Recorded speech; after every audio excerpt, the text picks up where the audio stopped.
لا ينبغي للعاجز أن يكلف نفسه ما لا يطيق ظنا منه أنه إذا تكلف التعبد عاجزا وكلف نفسه تلك المشقة أنه يريد أن يرضي الله. لا، هذا خطأ. الله يحب الأرفق بك ويرضيه الأرفق بك. لا تتكلف يا حبيبي وأنت عاجز فتكلف نفسك وتشق على نفسك المشقة الفادحة التي لا تطيقها والله غني عنها.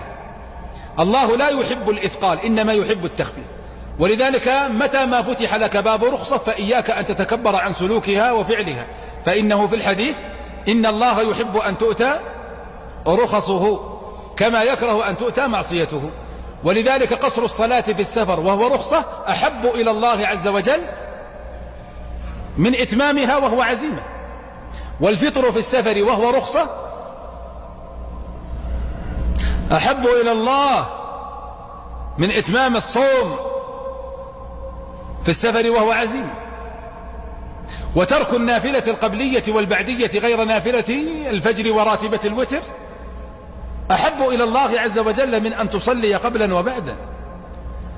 وكذلك المسح 3 أيام بلياليها من غير تجديد وضوء على الخفين أحب إلى الله من أن تكلف نفسك أن تخلع دائما. فلا يظنن الإنسان أن العزيمة أفضل مطلقا، خطأ.